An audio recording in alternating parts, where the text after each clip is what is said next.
Hello everyone. My name is Thiago. I'm the lead data engineer on SafetyCulture. And today we're going to talk about data incidents, when things go wrong. Because things go wrong.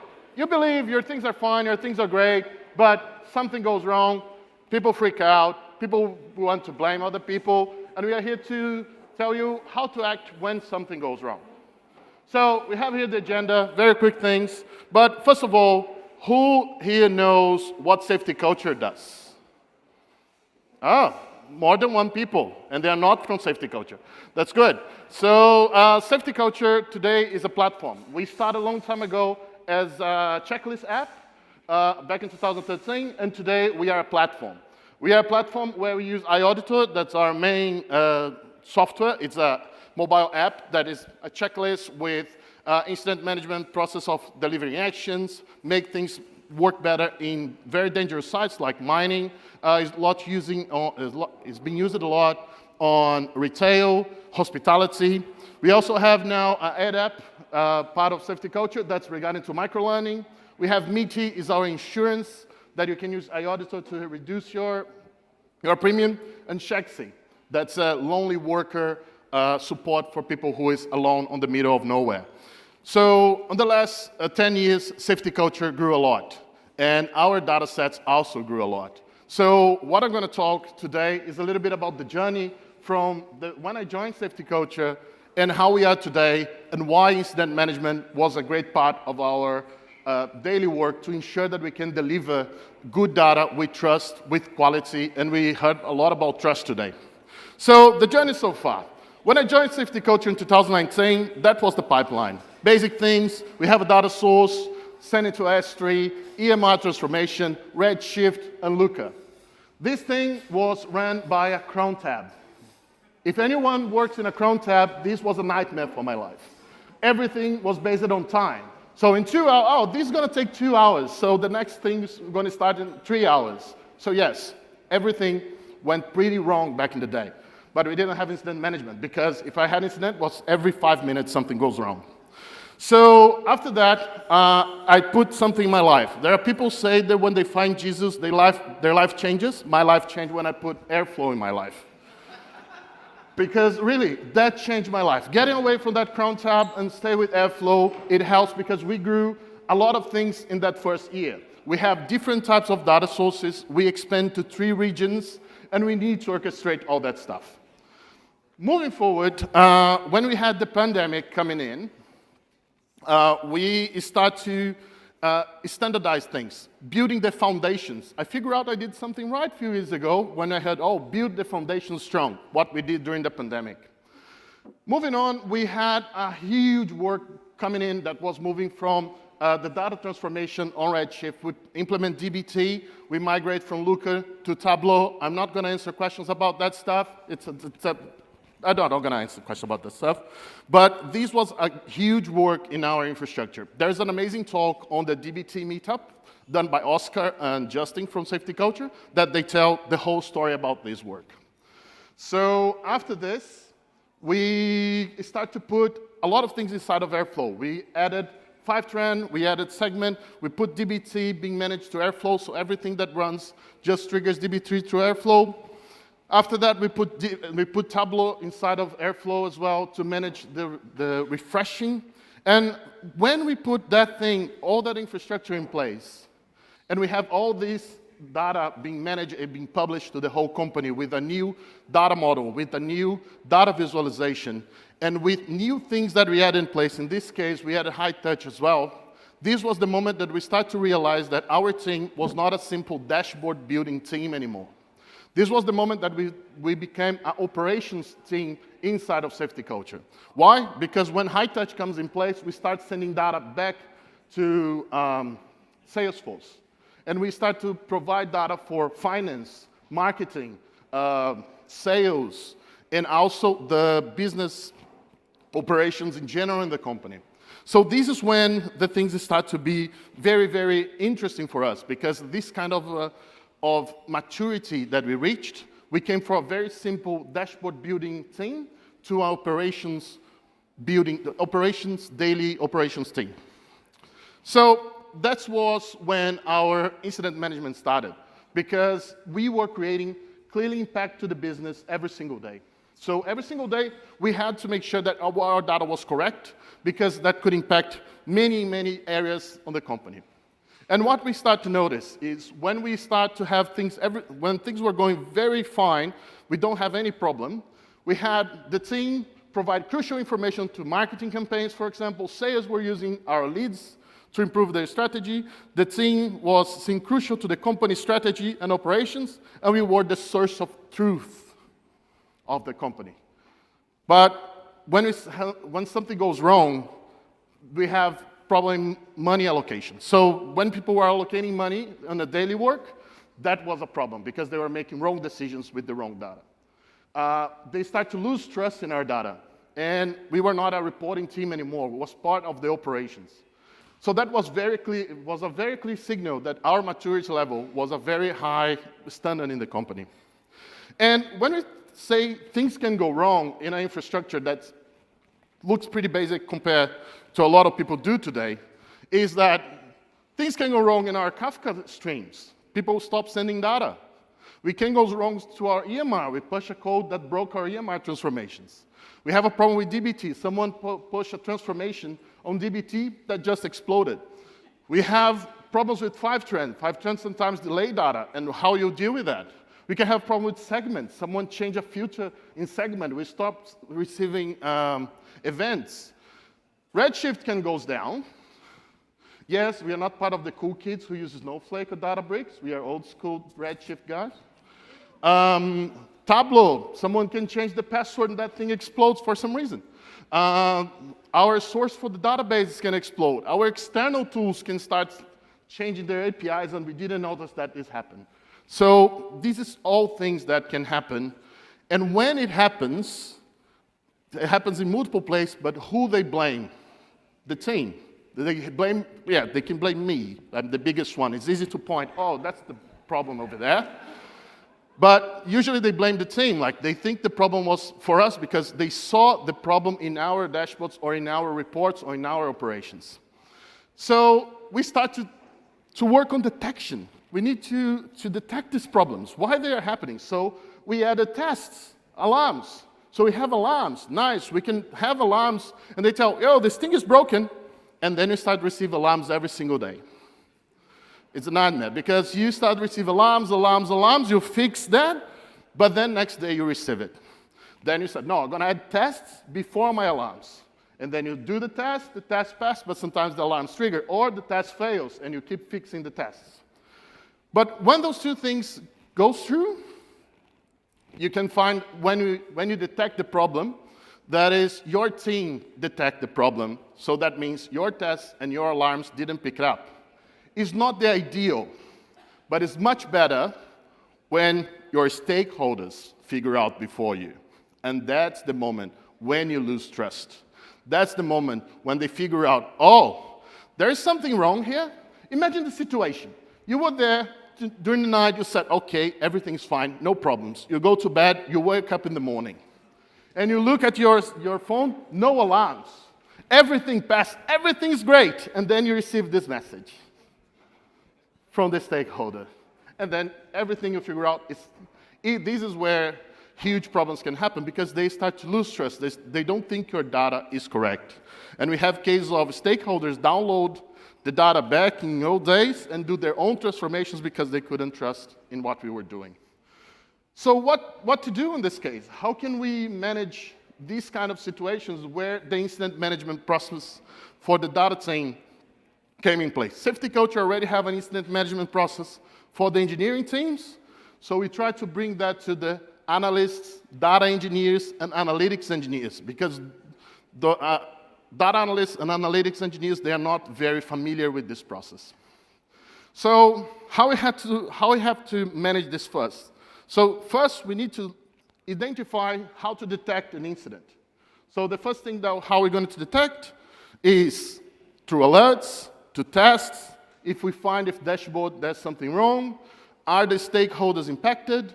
So we figure out if we have something wrong or something broke and our alarms not fires, is this impacting anyone? If that's impacted, we have an incident. We have an incident because people can make wrong decisions, people can lose trust, and all of that. After you detect the incident, you have to announce. First thing that you have to do when you find an incident is announce. Tell all relevant people about that problem. In this case, is your internal team and your stakeholders is the first thing to do. We can do a live demo because we had an incident a few minutes ago and the guys over there were trying to solve, but we're not going to do a live demo of an incident right now. But the first thing that you do is telling the severity of the incident, how much that's impacting the company. You need to define an incident commander. That will be the person who will manage the communications and will gather people together to try to solve this incident as fast as possible. And when you talk about incident severity, we have this high-level definitions, critical, high, medium, and low. Critical, we put here just data breach, but usually critical is something that impacts company-wide level. In this case, data breach, doesn't matter if the data comes out of your work or someone else, it's company-wide problem, it's a SEV1, we need to take action. SEV2 is when multiple areas are affected. So for example, we had a problem a few weeks ago that was impacting finance, sales, and marketing. That was a data set that was broken, affecting those three areas, so it's a SEV2 because finance, they could be charging wrong people. Sales, they could not be efficient. And marketing is the worst because they could allocate money in a campaign they are not being expected to allocate. The third one, medium, is the most common that we have, is when a dashboard is wrong. So we have a dashboard that drops, and we don't know what's happening, but that dashboard is used for some decisions in the company, could be used for marketing for a specific campaign. And low is when you have a problem with your CI/CD, your test environment's not working, a base dashboard is off, that you need to take action. And why all that? So all that thing are defined by the incident commander. So the incident commander see the problem, understand what the problem is going, put the severity, and notify everyone. In SafetyCulture, we have a process where you open your incident, telling you the severity and the description of the incident. And you also create a Jira ticket where you're going to put all the details. You're going to gather the responders. So in the case like, oh, you know there's a pipeline who's broken, probably you need to reach the data engineers. So if you have a problem with your DBT transformations, you're going to reach your analytics engineer. If you have a problem with a dashboard, you're probably going to reach your data analysts. And the most important thing, communication. You need to talk and make sure that everyone that is relevant for this problem needs to be contacted as soon as possible. The main case I use is always marketing, because marketing, every second counts. So you have a problem with the marketing dashboard, you notify the marketing team, you call the people to fix it, and you keep them updated while the incident is going. So after you put everyone together in a Slack channel, is how we do. So we put everyone together in a Slack channel. After you do that, put everyone together, it's time to solve it. So we got the SMEs to mitigate and solve the problem. So they're going to find the solution, try to make sure that this stops to be impacting. After that, you solve the problem, you announce the incident was solved and how we're going to do after that. And after this, you're going to do a post-incident meeting. This is the most important part of the incident management. Because when you have just alerts, alarms, and tests, you just go there and fix your problem when it happens. When you have an incident management process on that, when you have a problem and you open an incident, you need to make sure to have your continuous improvement. And that's why it's very important, the post-incident review meeting. Because this is the moment where you're going to prevent from this incident to happen again. And this is the most important part of the incident management. Because it's not about solving the problem. Because when you have alerts, you fix it, you have alert tomorrow, and you fix it, and you have alert tomorrow, and you fix it. When you have this process in place, you have an alert, you have an incident that impacting people, people are aware about the impact, you go in there, you fix it, and you do a meeting to discuss why it happened, what's the root cause. And the first thing on this meeting that you need to make sure it doesn't happen is people start to pointing fingers. In the case of, oh, no, that was not my problem, that was problem of John.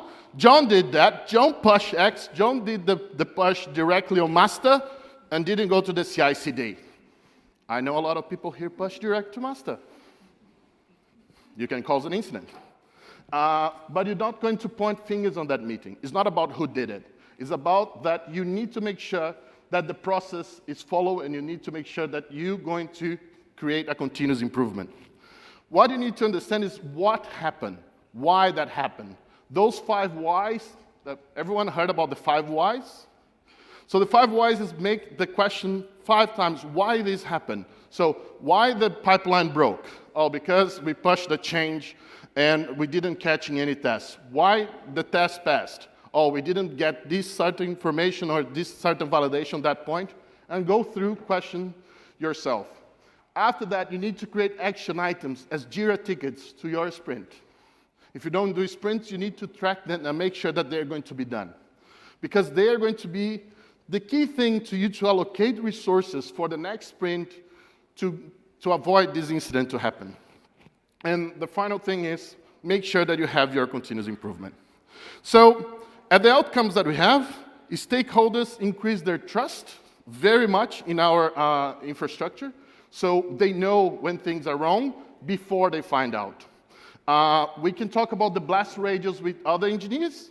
So engineers, when they have a problem, when we have a problem, we can talk with them and say, hey, you did a change upstream. This is the impact that you are affecting us. And when you put action items, you can make people accountable. So your manager don't care about these things to be fixed, but when it happens again, you can point it out. We have this action item to do, and we didn't allocate time to work on that.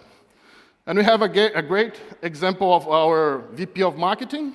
I like the process, gave him much more confidence, because he was the one who wakes up 6:30 in the morning, checking the dashboards and asking you why this is wrong.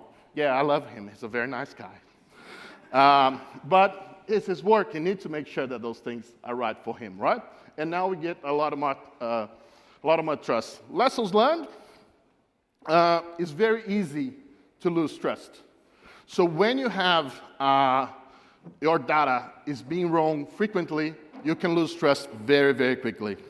Incident management is related to maturity level. If I would like to put incident management 2 years ago in our team, it might not be very effective. So you need to reach a certain level with the team, with the confidence, and understand a lot about your process. People react better when they know what to expect. So the good thing about the incident management is now everyone who works with us know they know what to expect when an incident happens.